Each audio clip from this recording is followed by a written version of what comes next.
Blood on a wedding dress dries into the exact shade of rust. That's something nobody tells you when you're dress shopping. Rain drummed against the tinted windows of the armored Audi, masking the sirens screaming down the avenue. Sitting there, shivering in $3,000 of ruined silk, shivering next to a man who had a loaded Glock casually resting on his thigh, regret wasn't what choked me. It was relief. Insane, stupid relief. Welcome to my wedding day.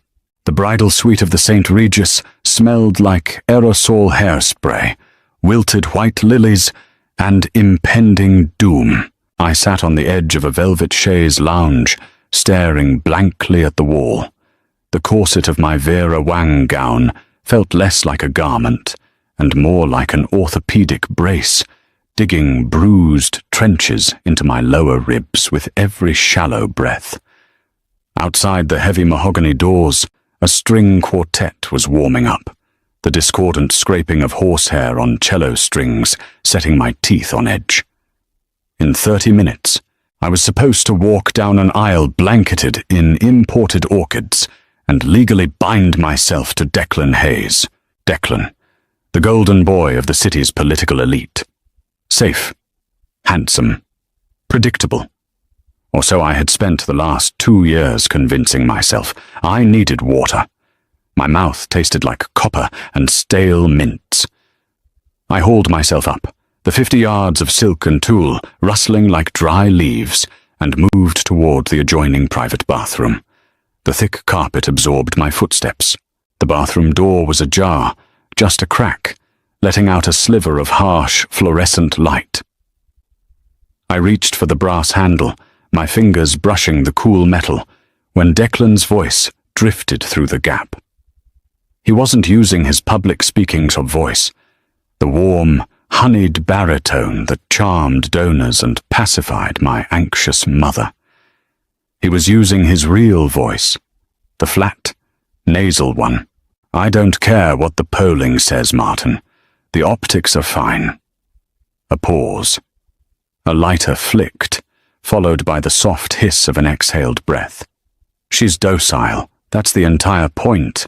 The board doesn't want a firebrand. They want a golden retriever in a pencil skirt. Once the papers are signed and the trust is merged, she can spend her days redecorating the townhouse. She won't ask questions. My hand froze on the brass knob. The chill of the metal seeped into my bones. Of course I handled the prenup, Declan continued, his tone dripping with bored condescension. Her father was desperate for the cash injection to save his sinking firm. She's completely dependent.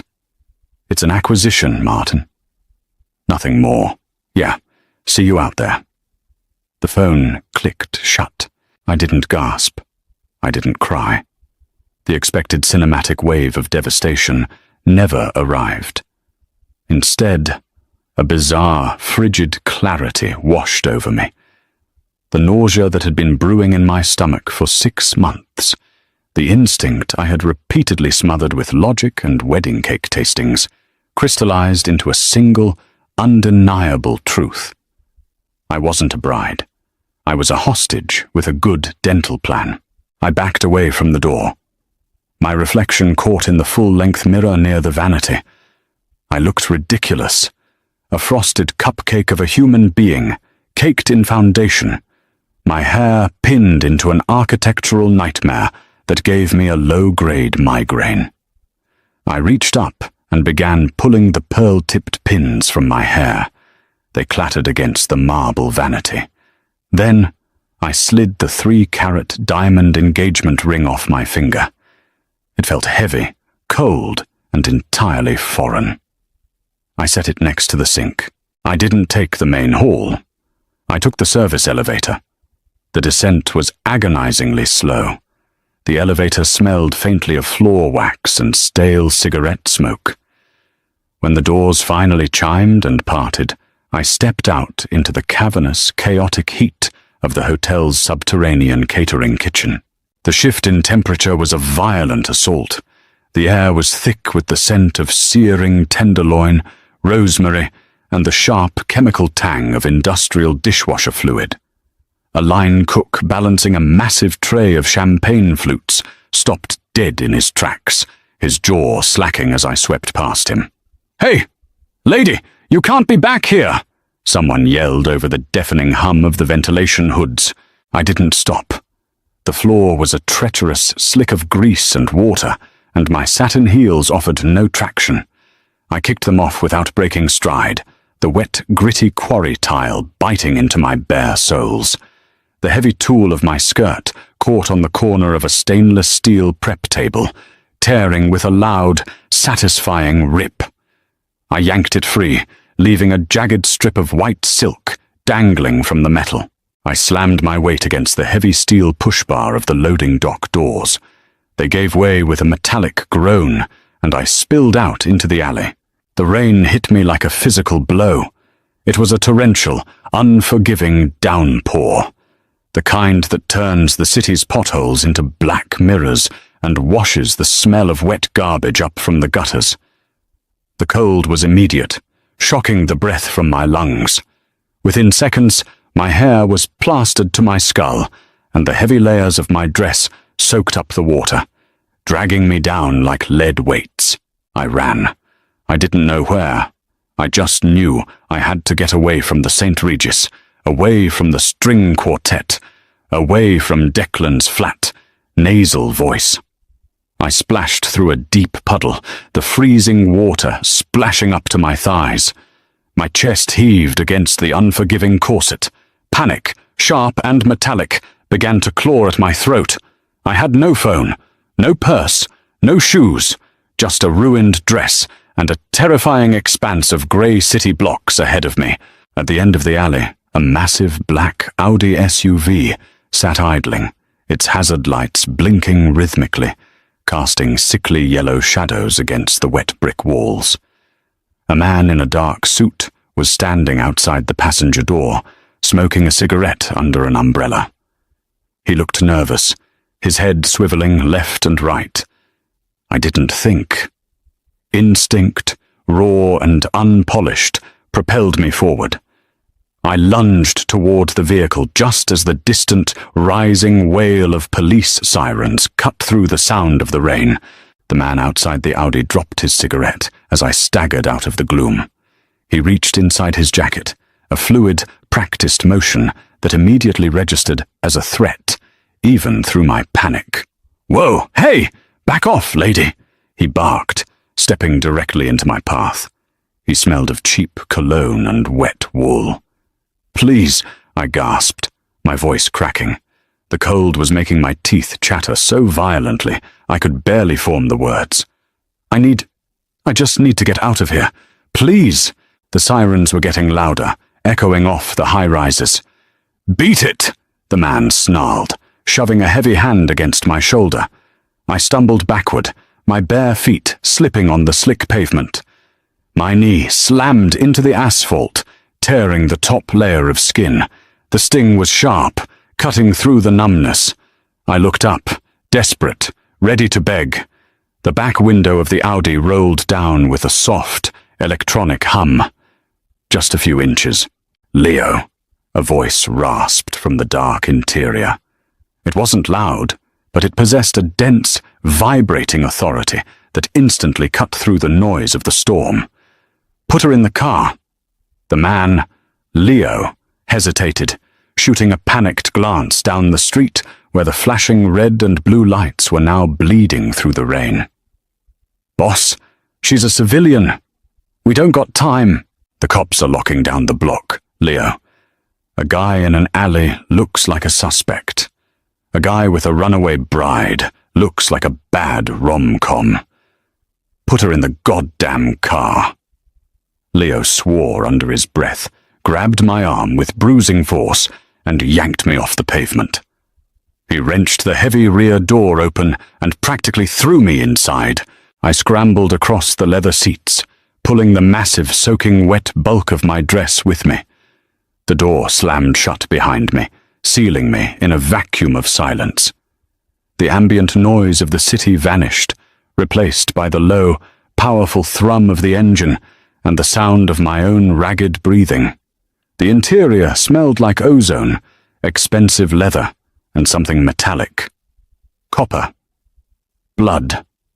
I pressed myself against the far door, my chest heaving, and finally looked at the man sitting next to me. He didn't look like a savior. He sat completely still in the shadows, his head resting back against the headrest. He was wearing a bespoke charcoal suit, but the tie was gone, and the collar of his white shirt was undone. His face was a landscape of sharp, unforgiving angles, currently marred by a swollen jaw and a cut above his left eyebrow that was bleeding sluggishly down his temple. His dark hair was damp, plastered against his forehead. He didn't look at me. He was staring straight ahead, his jaw tight. One of his hands rested loosely on his thigh. His knuckles were raw, split open, the skin scraped away to reveal angry red tissue. Nestled casually beneath that hand, resting on the seat between us, was a black handgun. My breath caught in my throat. I recognized him. Not personally, but from the grainy, aggressively cropped photos the local news loved to cycle through every time the city's docks experienced a logistical anomaly. Gabriel Costa. The engine roared as Leo threw the car into drive. We peeled out of the alley just as 2 patrol cars skidded past the entrance, their sirens deafening even through the reinforced glass.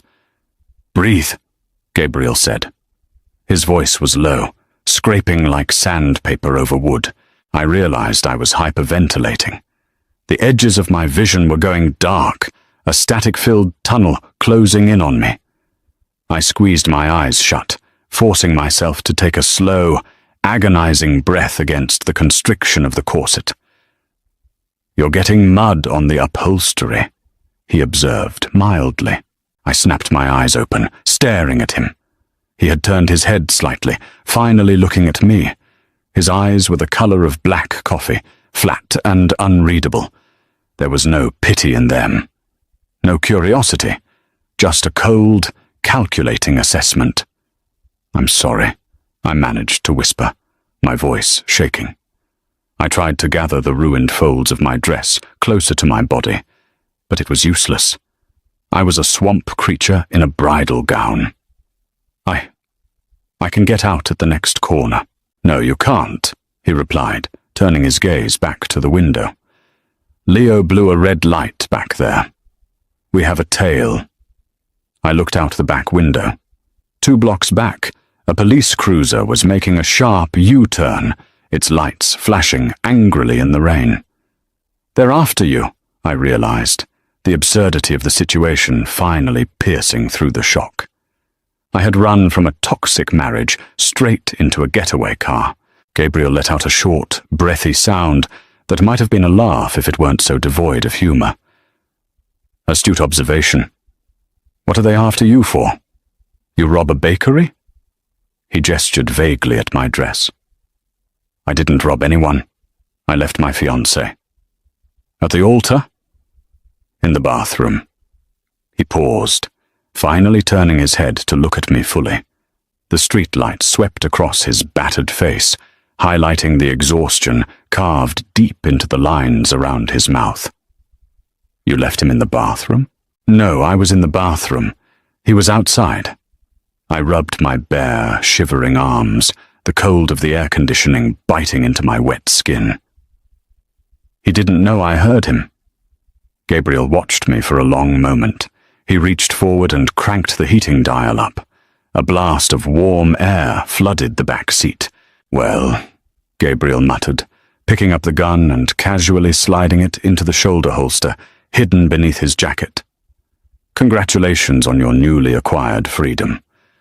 Try not to bleed on my seats." I looked down.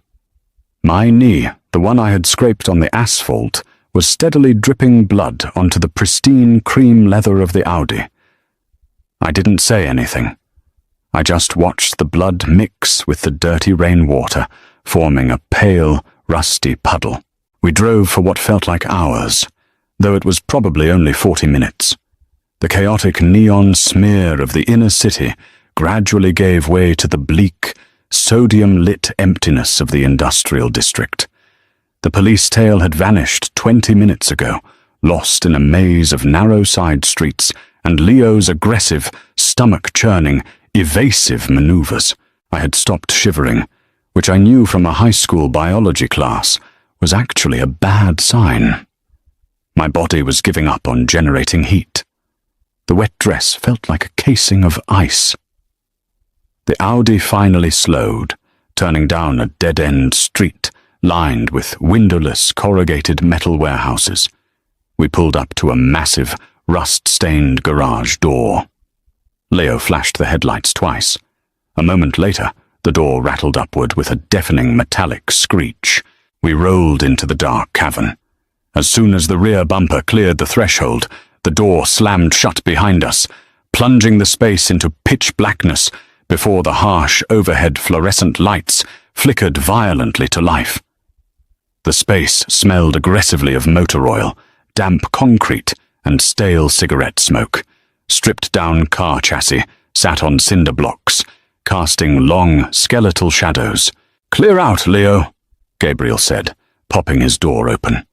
The interior lights illuminated his face again.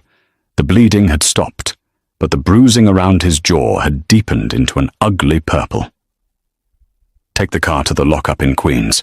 Get it detailed. I want it back by noon tomorrow." "You sure you don't want me to stick around, boss?" Leo asked, eyeing me in the rearview mirror with overt hostility. "I don't like leaving you with a random." "I'll survive the bride, Leo. Go." Gabriel stepped out of the car. He didn't wait to see if I was following. I struggled with the heavy door, my frozen fingers slipping on the handle. I practically fell out of the vehicle, my bare feet hitting the grease-stained concrete with a wet slap. The cold of the floor shot straight up my legs. I grabbed the door frame to steady myself, my joints aching in protest. Leo didn't waste a second. He slammed the car into reverse, tires squealing on the concrete, and backed out as the garage door briefly opened to let him loose. The silence he left behind was heavy and oppressive. Gabriel was walking toward a small, glass-enclosed office in the corner of the garage. He pushed the door open and flipped a light switch. Inside was a battered leather couch, a metal desk covered in paperwork, and a small industrial sink. He tossed his suit jacket over the back of a chair, wincing as the movement pulled at his ribs. He turned on the faucet, leaned over the sink, and began splashing cold water on his face. The water running down the drain turned a faint, muddy pink. I stood awkwardly in the doorway, a drenched, shivering ghost holding 10 pounds of ruined silk. Gabriel grabbed a stained shop towel, dried his face, and finally looked at me. He let out a long, heavy sigh, the sound of a man who was thoroughly out of patience. "There's a landline on the desk," he said, gesturing with the towel. "Call a cab. Call a friend. Call your jilted groom. I don't care. Just get out of here before my associates arrive." I looked at the black rotary phone sitting on the clutter. I didn't move toward it. "I don't have anyone to call," I said. My voice sounded hollow in the small room. Gabriel stopped wiping his hands. He frowned, the cut above his brow crinkling. "What do you mean, you don't have anyone? You were getting married an hour ago. You must have bridesmaids, parents." "My father's business was saved by Declan's family," I said flatly, the words tasting like ash. "If I call him, he'll put me in a car and drive me back to the hotel himself. My bridesmaids were Declan's sisters. I have a checking account, but it's joint. My phone is in the bridal suite." Gabriel stared at me. He tossed the towel onto the desk. "So you're broke, freezing, and functionally homeless?" "Yes." He ran a hand through his damp hair, tugging at the roots. "Jesus Christ, I run a syndicate, not a halfway house. You can't stay here." "I know," I whispered. The adrenaline was entirely gone now, leaving behind a crushing, bone-deep exhaustion. My knees suddenly buckled. I caught myself on the doorframe, but I slid down it, ending up in a pathetic heap on the dirty linoleum floor. Gabriel didn't rush over to help me. He just watched me fall, his expression hardening. "Stand up," he commanded. "I can't," I mumbled. "The dress, it's too heavy, I'm so cold." A heavy silence stretched between us, broken only by the faint hum of the fluorescent lights. Then I heard the scrape of a chair. Gabriel's heavy footsteps approached. He stopped in front of me, his scuffed leather dress shoes inches from my muddy, bare feet. He crouched down, bringing his face level with mine. Up close, he smelled of rain and peppermint gum. "If you die of hypothermia in my office, I'm going to be extremely irritated," he said, his voice dropping its sharp edge, settling into a low rumble. He reached out and grasped my upper arms. His hands were warm, painfully warm against my frozen skin. He hauled me up with terrifying ease, practically lifting me off my feet, and deposited me onto the battered leather couch.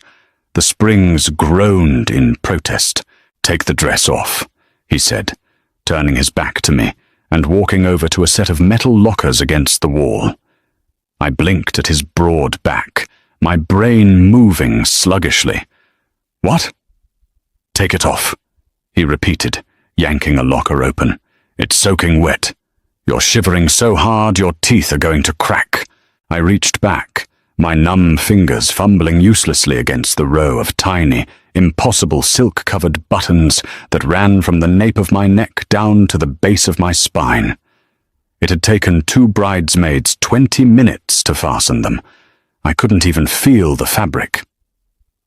"I can't," I said, a humiliating tear of sheer frustration escaping my eye and tracking hotly down my cold cheek.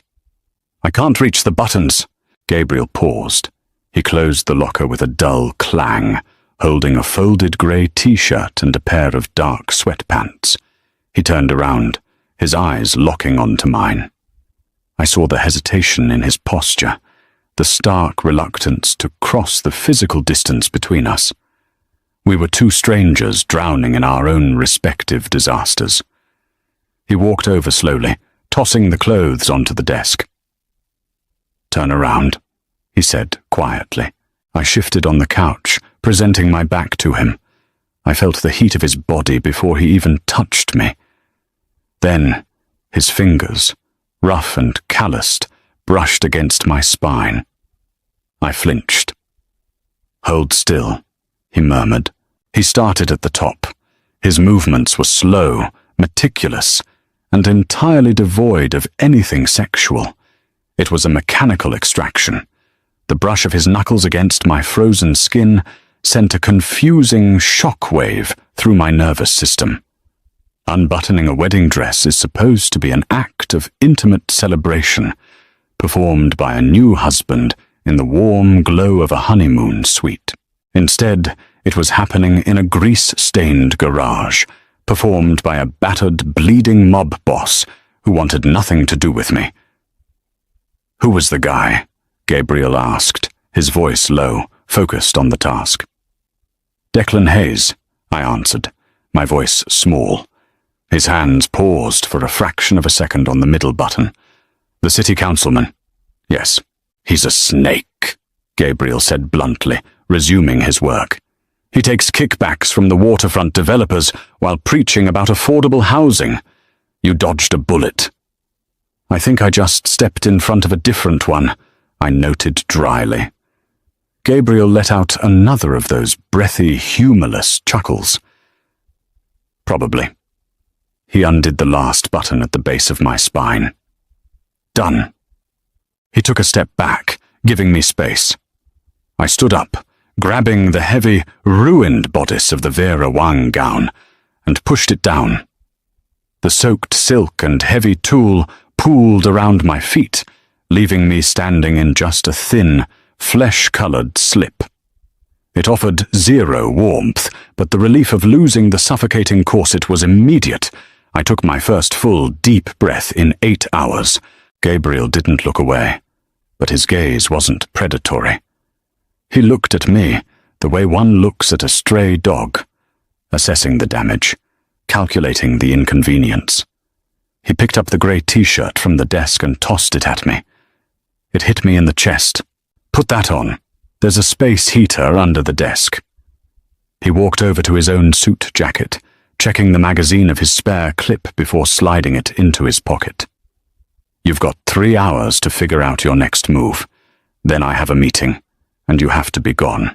The grey t-shirt smelled like cheap laundry powder and something metallic, like keys left in a pocket. It hung past my mid-thigh, the thick cotton rough against my cold skin. I pulled the drawstring of the sweatpants tight, rolling the waistband 3 times just to keep them from sliding off my hips. I crouched under the metal desk, pressing my bare feet as close to the rattling space heater as I dared. The glowing orange coils baked the dampness from my shins, filling the small office with the distinct, acrid scent of burning dust. Beside the desk, the discarded pile of my Vera Wang gown sat on the floor like a dead, deflated swan. Gabriel had ignored me for the last 20 minutes. He sat in the swivel chair on the opposite side of the room, positioned directly under the harsh fluorescent glare. A bottle of rubbing alcohol, a roll of gauze, and a pair of trauma shears rested on a small metal filing cabinet next to him. He had stripped off his dress shirt, revealing a torso mapped with pale, jagged scars that spoke of a history I didn't want to think about. A sprawling, intricate tattoo of a serpent coiled around a dagger covered his left shoulder. The ink faded and bruised. He unscrewed the cap of the rubbing alcohol. He didn't bother with a cotton pad. He just tipped the plastic bottle and poured the clear liquid directly over his split knuckles. He didn't wince. The only indication that he felt anything at all was the sudden, sharp clench of his jaw, the muscle ticking rhythmically beneath his skin. I watched the blood and alcohol drip onto the concrete floor. The sharp, sterile smell cut through the heavy scent of motor oil. "You're going to get an infection doing it like that," I said. My voice was raspy, dry from the heat of the coil. Gabriel paused, the bottle suspended in his hand. He looked over his shoulder at me, his dark eyes flat. "Are you a doctor now, Chloe?" He knew my name. Of course he did. My engagement to Declan had been plastered across the society pages for months. Chloe Bishop, daughter of real estate magnate Thomas Bishop, to wed Councilman Declan Hayes. "No," I replied, pulling my knees to my chest. "But I know pouring harsh solvents directly into an open wound damages the healthy tissue along with the bacteria. It delays healing." He stared at me for a long, heavy moment. Then he set the bottle down with a loud clack. "Fascinating. Come here, then." I froze. "What?" "You're taking up space and burning my oxygen," he said, his tone devoid of inflection. "If you're going to sit there and critique my first aid, you can make yourself useful. Come here." My heart gave a dull, uneven thump. Every survival instinct I possessed screamed at me to stay under the desk, to keep the flimsy barrier of the heater between me and the man who orchestrated dockyard extortion for a living. But another, deeper instinct, the one that had propelled me out of the hotel, told me that cowering wouldn't keep me safe. I crawled out from under the desk. The linoleum was freezing beneath my bare soles. I crossed the small room, stopping an arm's length from his chair. Up close, the sheer physical density of him was overwhelming. He radiated a dry, aggressive heat. "The cut on your head," I said, looking at the sluggishly bleeding gash above his eyebrow. "It needs pressure, and probably stitches." "No doctors," he said flatly. He picked up the roll of gauze and held it out to me. "Clean it." I hesitated, then took the gauze. My fingers brushed his. His skin was rough, calloused, and alarmingly warm. I tore off a square of the cotton, folded it, and uncapped the rubbing alcohol myself. I tipped a modest amount onto the pad. "This is going to sting," I muttered. "Just do it." I leaned in. I had to brace my hand lightly against his temple to steady myself. The skin there was tight, the pulse beneath it beating with a steady, heavy rhythm. I pressed the alcohol-soaked pad to the cut. Gabriel hissed sharply through his teeth, his eyes sliding shut. His hands gripped the armrests of the chair, the knuckles turning white. "Sorry," I whispered automatically. "Stop apologizing," he ground out, not opening his eyes. "You say sorry like it's a reflex. Did Hayes train you to do that?" The casual cruelty of the question felt like a slap. My hand jerked, pressing harder against the wound. He grunted, his eyes snapping open to glare at me. But I didn't back down.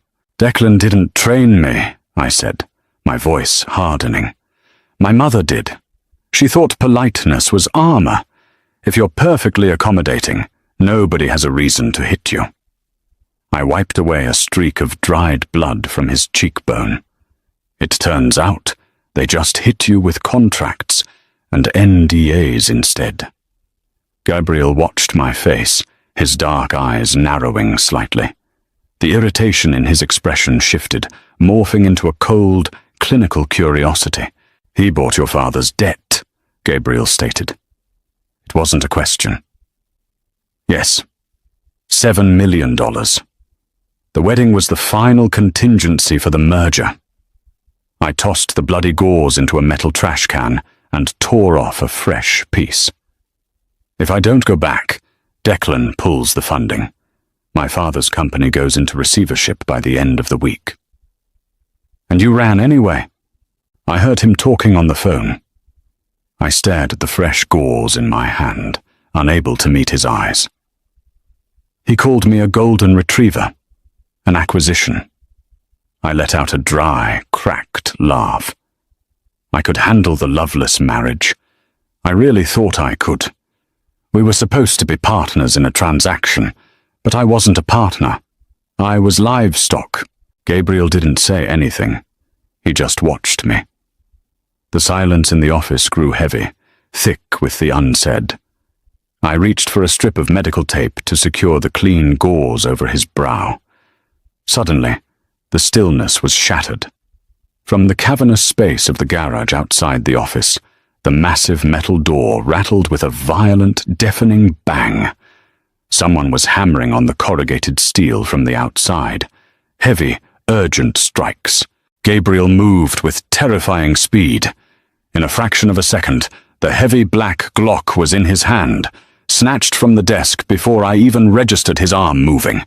He grabbed my wrist, his grip like a steel vice, and yanked me hard behind him, shoving me toward the narrow gap between the filing cabinet and the wall. "Get down!" he ordered, his voice barely a breath. "Do not make a sound." I collapsed into the tight space, my knees hitting the floor hard. The smell of old paper and rusted metal filled my nose. I clamped a hand over my mouth to smother my own ragged breathing. Through the glass wall of the office, I watched Gabriel kill the main overhead light, plunging the small room into shadows, illuminated only by the faint orange glow of the space heater. He moved to the edge of the glass, pressing himself against the frame, his gun angled toward the floor but ready. The hammering outside stopped. A metallic scrape echoed through the vast garage, followed by the electronic whine of the motorized track. The heavy door began to inch upward. A wedge of harsh, white streetlight sliced into the darkness, widening as the door rose. Heavy boots splashed in the puddles outside. "Gabe, it's Russo!" A voice echoed in the cavernous space. It was a thick, gravelly voice, edged with panic. Gabriel didn't lower his weapon immediately. He waited until a solitary, heavy-set silhouette ducked under the half-open door and stepped into the garage. The man was soaking wet, holding a large, dripping umbrella and breathing hard. Gabriel stepped out of the office, his footfalls entirely silent on the concrete. "You're supposed to be at the docks, Russo." The man jumped, spinning around. "Christ, Gabe, don't do that." Russo ran a hand over his balding head, shaking off the rain. "I came from the docks. We have a massive problem." "Speak." Gabriel's voice was a low, lethal hum. I pressed my face against the cold metal of the filing cabinet, straining to hear. The damp chill of the floor was seeping back into my bones. But the adrenaline burned hot in my veins. "The Port Authority locked down Pier 4, Russo said, pacing a tight circle in the grease. "Customs is tearing apart 3 of our shipping containers, the ones from Palermo. They're ripping the pallets apart with crowbars, boss. They've never pushed this hard without a warrant." Gabriel stood perfectly still. "Customs is paid for. We cleared those manifests yesterday." "Not anymore," Russo snapped. "Someone higher up squeezed the commissioner hard. But that's not even the worst part." Russo stopped pacing and looked directly at Gabriel. "The cops are crawling all over the east side. They're locking down intersections, checking trunks. And they're looking for you." A suffocating tension instantly filled the garage. "Why?" Gabriel demanded. "Declan Hayes," Russo said, spitting the name onto the floor like a curse. "He just held a press conference on the steps of the St. Regis. 5 news crews. He looked like he was about to cry, Gabe. It was a hell of a performance." "Get to the point, Russo." "He says his bride didn't run away. He says she was abducted from the hotel by the Costa family." My stomach plummeted. The world tilted violently on its axis, the dark corners of the office spinning around me. "Abducted. He's spinning a narrative," Russo continued, his voice rising in agitation. "He claims we took the girl to blackmail him into dropping the waterfront rezoning project. He's turning it into a crusade. He's got the whole city thinking you snatched an innocent woman on her wedding day. The mayor just gave the PD the green light to raid every property attached to your name until they find her." Gabriel didn't react. He stood in the shadows, a statue carved from granite. "They have no proof. They have traffic cams, Gabe," Russo yelled, throwing his arms up. "An armored Audi, registered to a shell company we own, was seen blowing a red light 3 blocks from the hotel, directly after the alleged kidnapping. The cops put 2 and 2 together." Russo took a step closer, lowering his voice to a frantic hiss. "We are bleeding money by the hour with the ports locked down. The capos are panicking. If Hayes pushes this, it's going to be a war we can't afford. We need to find the girl, Gabe. If we find her, we drop her at a police precinct, prove Hayes is a lying sack of shit, and clear the heat." I stopped breathing. My hand was clamped so tightly over my mouth that my lips were numb. Drop her at a police precinct. If they handed me to the police would hand me straight to Declan. Declan was a sitting city councilman. He owned the precinct captains. He would spin my return, claim I was traumatized, and lock me away in some private psychiatric facility until I signed the merger papers and played the obedient, traumatized wife. I would be buried alive under a mountain of PR and silk. "The girl is gone," Gabriel said smoothly. I blinked in the darkness. "What do you mean, gone?" Russo asked. "She ran into the alley. Leo saw her. But we didn't take her. She got into a cab. We drove off. It's a coincidence." Gabriel's voice was utterly flat, devoid of a single tremor of a lie. "Hayes is grasping at straws." "A cab?" Russo sounded doubtful. "You sure?" "I'm sure. Tell the capos to hold their nerve. Call our guy in the precinct. Tell him to demand the security footage from the alley. It will show her walking away on her own. There are no cameras in that alley, Gabe. They were smashed a week ago." "Exactly," Gabriel said softly. "No proof. Now go back to the docks. keep the men quiet. I'll handle Hayes." Russo stared at Gabriel for a long moment, then nodded slowly. "All right.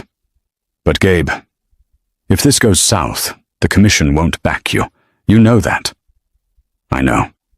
Get out of here." Russo turned and jogged back out into the rain. The heavy metal door groaned downwards, slamming shut with a finality that made my teeth ache. Silence descended on the garage again. Gabriel stood out there for a full minute, just staring at the closed door. Then he turned on his heel and walked back into the office. He flicked the harsh overhead light back on. I flinched against the sudden brightness. He looked down at the narrow space where I was wedged between the wall and the filing cabinet. His face was a mask of dark, violent calculation. "You can come out now," he said. I uncoiled my stiff limbs, shivering uncontrollably as I stood up. I didn't say anything. I just looked at him, waiting for the executioner's block. "He's framing you," I finally whispered, my voice sounding thin and pathetic in the sterile light. "Declan, he's using my disappearance to destroy you and boost his own polling." "He's trying," Gabriel corrected. He walked over to the desk, ejecting the magazine from his Glock, checking the rounds with mechanical precision. Slamming it back in, he holstered the weapon. "He's a politician. He recognized a crisis and monetized it in under 3 hours. I'd respect the hustle if it wasn't costing me millions of dollars." "Why didn't you tell Russo I was here?" I asked. The question tasted like lead. "He's right. If you march me into a police station right now, you ruin Declan's narrative. You save your business." Gabriel leaned against the desk, crossing his arms over his bare, scarred chest.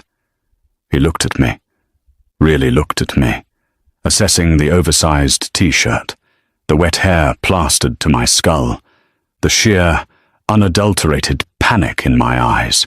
"Because," Gabriel said, his voice dropping an octave, taking on a rough, scraping texture, "if I hand you over to the cops, Hayes wins.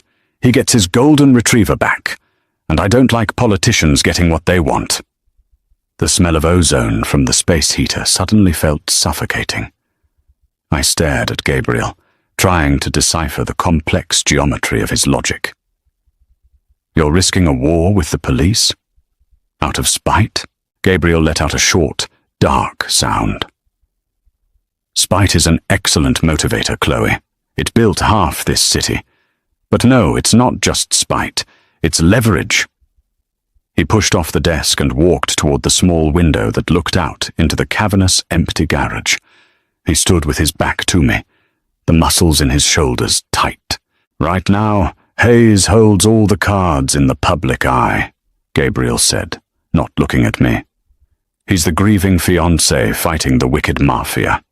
He's weaponizing the police force to raid my businesses, looking for you. If I surrender you to a precinct, who's waiting there to collect you?" "Declan," I answered, the realization turning my blood cold. "Exactly. The cops hand you over to him. He takes you home. He calls a private doctor to declare you mentally unfit due to trauma. He signs your father's merger, takes the money, and you spend the rest of your life heavily medicated in a townhouse in the Hamptons." Gabriel turned around, his dark eyes locking onto mine. "And he still blames me. He says I broke you. The raids continue. I lose either way." I felt a sudden, sickening wave of vertigo. Gabriel wasn't exaggerating. He had perfectly mapped out Declan's playbook. Declan didn't operate on passion, he operated on risk management. I was a volatile asset that needed to be secured and silenced. "So what do you do?" I asked, my voice trembling slightly. "Kill him?" Gabriel smiled. It was a terrible, razor-thin smile that didn't touch his eyes. "Assassinating a sitting city councilman is bad for business. The feds tend to frown on it. No, we don't kill him. We break his narrative." He walked slowly back toward me, stopping just a foot away. The heat radiating off his skin was tangible in the cold room. Hayes built a house of cards on the premise that you are a helpless victim, Gabriel said, his voice low, almost intimate. If you surface, and you aren't a victim, the house falls down. I frowned, confusion battling with the exhaustion dragging at my mind. How? You're going to make a statement, Gabriel said. Publicly. You're going to tell the world that you ran away voluntarily, that Hayes is a fraud who bought your family's debt to force a marriage, and that you fled because you discovered his corruption. I stared at him, my breath catching. If I do that, he'll destroy my father. The debt, I will buy your father's debt, Gabriel interrupted seamlessly.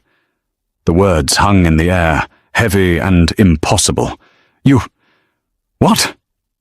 7 million is pocket change for my syndicate, Gabriel said, his tone as casual as if discussing the price of coffee.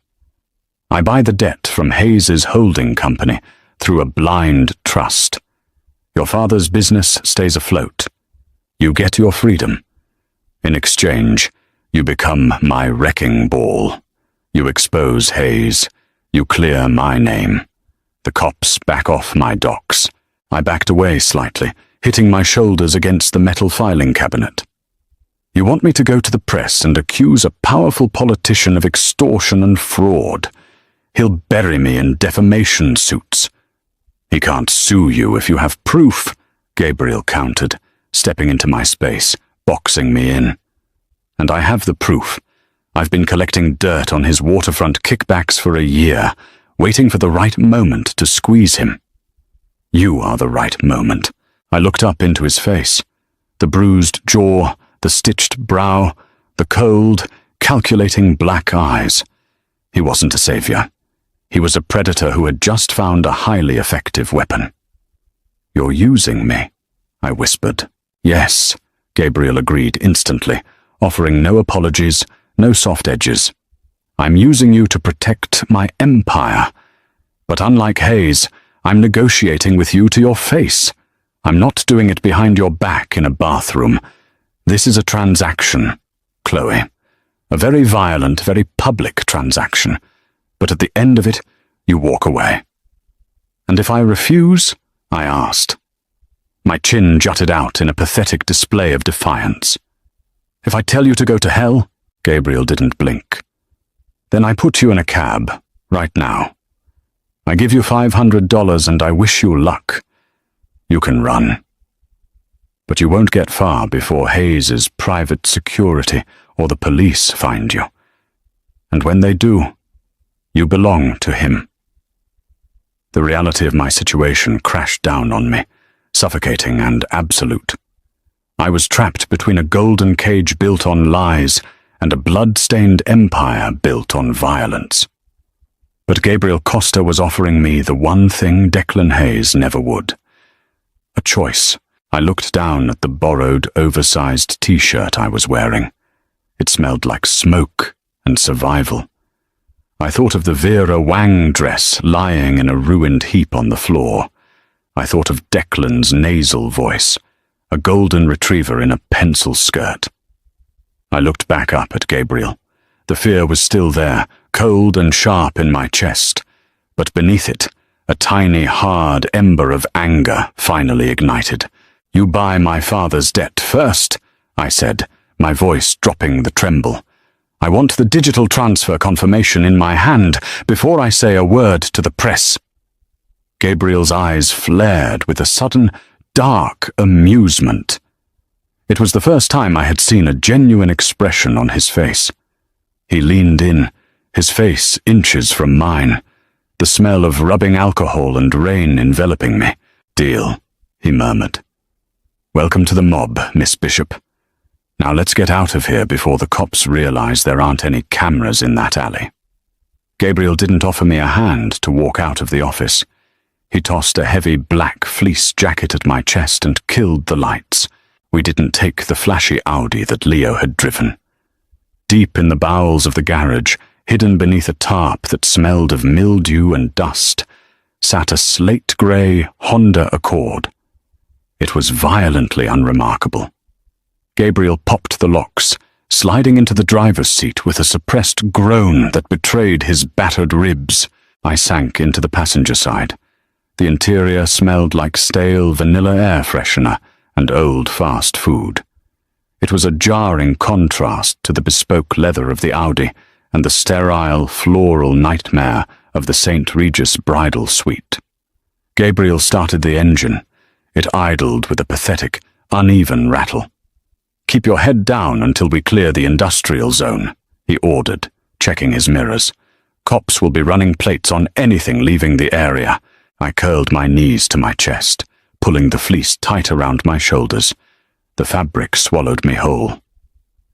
As we pulled out into the wet, unforgiving night, the rain had finally stopped, leaving behind a thick, oily fog that clung to the street lamps.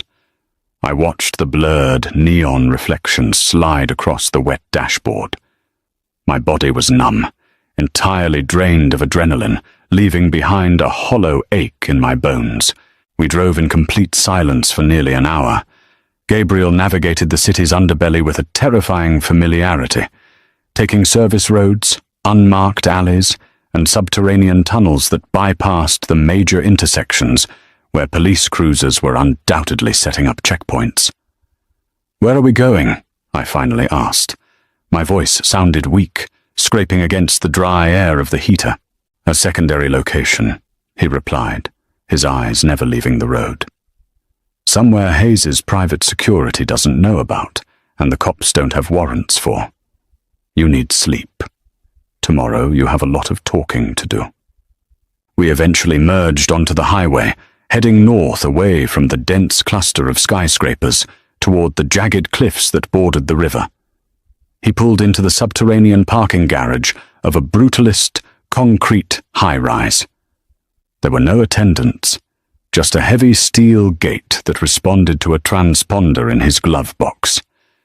We rode a private elevator up 20 floors. My ears popped. The doors slid open to reveal a space that felt less like an apartment and more like a high-end bunker.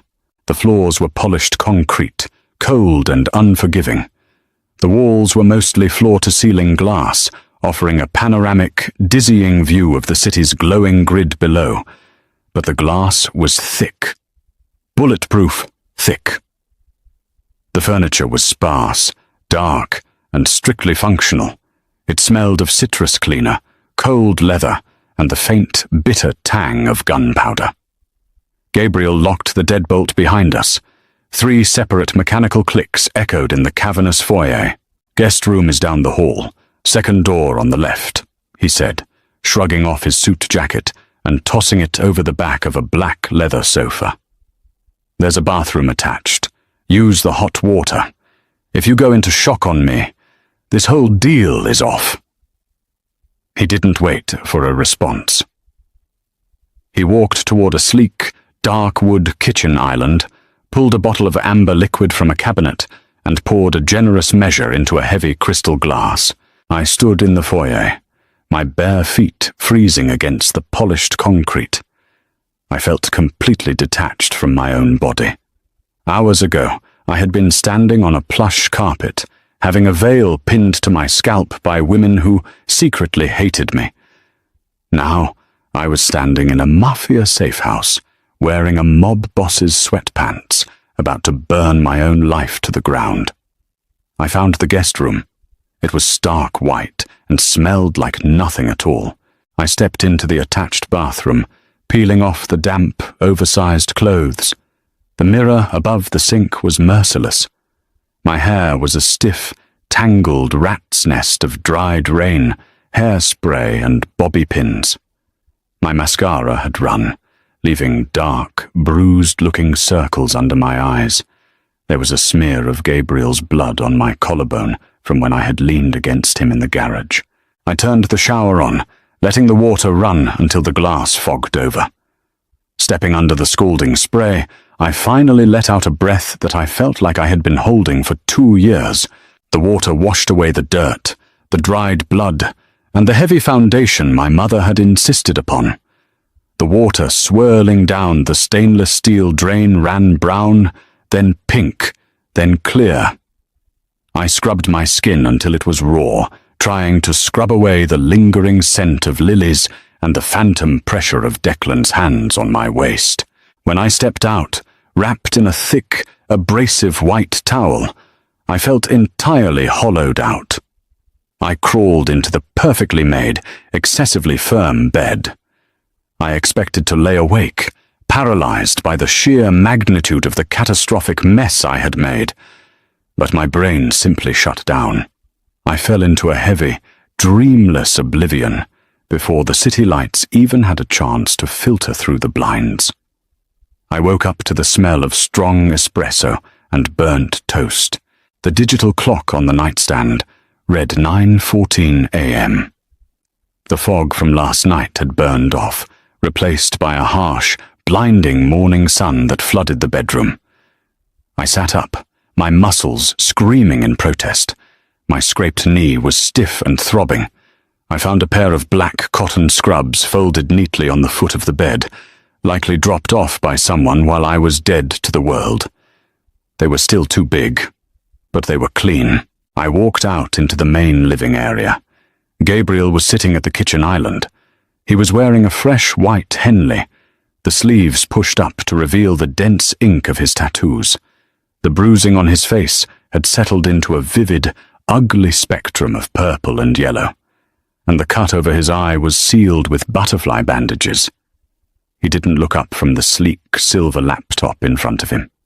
"Coffee's in the pot," he said, his voice a low gravel rumble. "Drink it black. We don't have milk." I walked behind the island and poured myself a mug. My hands were shaking slightly. The ceramic was warm against my palms. I took a sip. It was thick, bitter, and tasted aggressively like survival. I walked around to his side of the island and stood there. Gabriel finished whatever he was reading, closed the laptop with a quiet snap, and turned it toward me. He tapped the trackpad to wake the screen. "Look," he commanded. I set my mug down and looked. It was a secure banking portal. The screen displayed a confirmed wire transfer confirmation. The amount was $7,250,000. The sender was listed as a holding company I didn't recognize. The recipient was Bishop Real Estate Developments, my father's corporate account. "It cleared 20 minutes ago," Gabriel said, leaning back in his stool, watching my face. "Your father's debt to Hayes is wiped clean. He owns his company free and clear. If Hayes tries to leverage him today, he'll find out the paper is worthless." I stared at the zeros on the screen. The heavy, suffocating weight that had sat on my chest for 6 months, the guilt of my father's impending bankruptcy, the absolute obligation to marry a man I despised, evaporated. It was just gone, replaced by a terrifying, untethered freedom. "You actually did it," I whispered. "I told you I would," Gabriel replied flatly. He reached to his left and slid a thick, manila envelope across the marble counter. It stopped inches from my hand. "My end is complete. Now, you hold up yours." I picked up the envelope. It was heavy. I unwound the red string closure and dumped the contents onto the counter. Photographs, bank statements, copies of encrypted emails. I picked up the top document. It was a ledger. Beside it was a grainy photograph of Declan sitting in a dark booth at a steakhouse, handing a thick envelope to a man wearing a Port Authority uniform. "Hayes championed the Waterfront Revitalization Act," Gabriel explained, his tone shifting into the detached cadence of a boardroom presentation. He publicly decried the industrial blight. What he didn't say was that he had a shell company systematically buying up the condemned lots for pennies on the dollar. He used the zoning board to reclassify the land, tripling its value overnight. Then he awarded the development contracts to a firm owned by his brother-in-law, I sifted through the papers. The sheer volume of the corruption was staggering.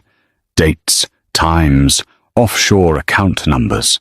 He's been taking kickbacks to expedite permits, Gabriel continued. And he's been using the police to harass the dock workers' unions that push back against his contractors. That's where we clashed. He tried to squeeze my territory, demanding a cut of the import logistics. I told him no.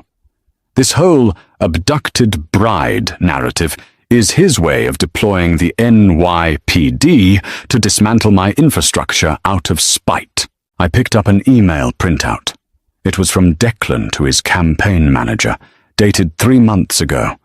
Keep the Bishop girl visible but silent. The optics of saving her father's legacy play beautifully with the blue-collar demographic.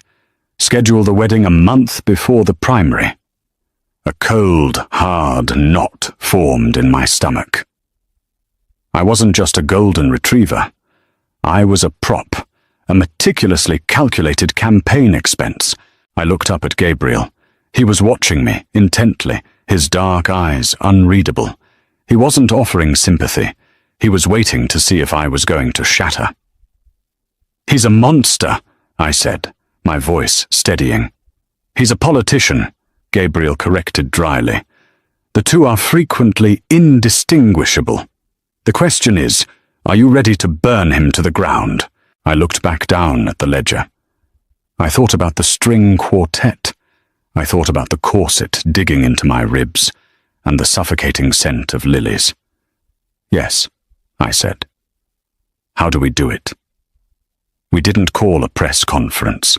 If we invite the press, Hayes's people will catch wind of it," Gabriel explained, pacing the length of the living room.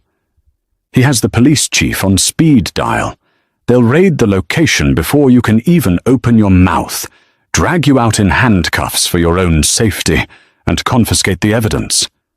"So we go directly to the public," I said, the caffeine finally hitting my bloodstream. "Exactly." Gabriel pulled his phone out and sent a rapid-fire text. "I have a contact, an independent investigative journalist. He hates Hayes more than I do. He's been trying to nail him for years, but never had the paper trail. We give him the exclusive, on the condition that we live stream the interview directly from here." "A live stream," I repeated. "Uncut, unedited, no way for Hayes's PR team to spin it or censor it," Gabriel said. "Once it's on the internet, it's everywhere. The major networks will be forced to pick it up within minutes." An hour later, the secure elevator chimed. Gabriel stood by the door, his hand resting casually inside his jacket, near the holster. A scrawny man with wire-rimmed glasses, a messenger bag and a tripod walked in, escorted by Russo. The man looked terrified. He took one look at Gabriel, swallowed hard, and then his eyes landed on me. "Holy shit," the journalist breathed. "You're Chloe Bishop. The news said you were kidnapped by the Costa family." "I know," I said, stepping forward. I didn't smile. "I wasn't. Set up your camera." The journalist, his name was Miller, didn't need to be told twice. He scrambled to set up a high-definition camera and a ring light in the center of the living room. He connected a labyrinth of cables to his laptop, his fingers flying across the keyboard to establish a secure, encrypted stream. "I need to prep you," Gabriel said, pulling me aside toward the floor-to-ceiling windows. The city spread out below us, completely unaware of the bomb we were about to drop. "I know what to say," I told him, clutching the manila folder against my chest. "Don't try to look composed," Gabriel said, his dark eyes scanning my face. He reached out, his thumb brushing lightly against the dark circle under my eye. The touch was startlingly gentle, a stark contrast to the violence etched into his knuckles. "Let them see the exhaustion. Let them see the mess. Hayes is trying to paint you as a fragile victim. If you go on camera looking like a polished debutante, they won't believe you. But if you look like a woman who just clawed her way out of a trap, they'll listen to every word." I nodded slowly, my heart hammering against my ribs. "Stream is live in 30 seconds, Miller called out, his voice squeaking slightly. "I've blasted the link to my entire subscriber base and tipped off the news desks at Channel 4 and 7. They're already logging on." I walked over to the single leather armchair they had positioned in front of the camera. I sat down. The ring light was blinding. I felt utterly exposed. 10 seconds, Miller said. Gabriel stepped back into the shadows, out of the camera's view, leaning against the concrete pillar. He met my eyes and gave a single, slow nod. "You're live." I stared into the black lens. The silence in the room was absolute. "My name is Chloe Bishop," I started. My voice shook on the first syllable, but I forced my jaw tight and pushed through it. "Yesterday, my fiancé, City Councilman Declan Hayes, held a press conference claiming I was abducted from our wedding by organized crime. He is lying." I took a breath. The air felt thin. I wasn't kidnapped. I ran. I ran because 30 minutes before I was supposed to walk down the aisle, I discovered that my marriage wasn't a partnership. It was a hostile takeover. Declan Hayes bought $7 million of my father's corporate debt, using a shell company, to force me into a marriage that would benefit his polling numbers. I opened the manila folder. I held up the printed emails. I held up the ledger. I ran because Declan Hayes is a fraud. He has been taking kickbacks from waterfront developers. He has weaponized the zoning board to enrich his family. The documents I hold in my hand prove a systematic pattern of extortion, bribery, and political corruption. He didn't invent a kidnapping because he loves me. He invented a kidnapping to use the police force as his private army to hunt down the people he owes money to. I looked directly into the lens, imagining Declan's face staring back at me from a monitor in his polished mahogany office. "I am not a victim, Declan," I said, the anger finally bleeding into my tone, cold and sharp. "And I am not a hostage. You built a career on lies. I'm just the one turning on the lights." I lowered the papers. I looked at Miller. "Cut the feed." Miller hit a key. The red light on the camera blinked out. The silence that followed was deafening. I sat in the chair, my hands trembling violently, my chest heaving. I had just declared war on one of the most powerful men in the city. I had detonated my own life on live television. From the shadows, I heard the clinking of glass. Gabriel walked forward. He held out a heavy crystal tumbler filled with amber liquid. I took it, my fingers brushing his calloused knuckles. The whiskey burned my throat, a sharp, necessary fire. Gabriel raised his own glass, the bruised corner of his mouth ticking upward into a dangerous, authentic smile. "To burning houses, Chloe.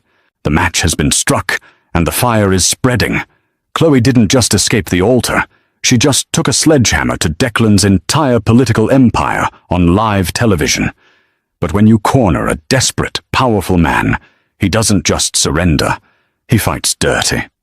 What will Declan do now that his golden retriever has bared her teeth? And is Gabriel keeping Chloe around for protection, or is the Mafia boss starting to see her as more than just leverage? If you are living for this ruthless revenge, smash that like button, share with your friends, and hit subscribe. Ring the bell so you don't miss the next story, where the fallout gets deadly.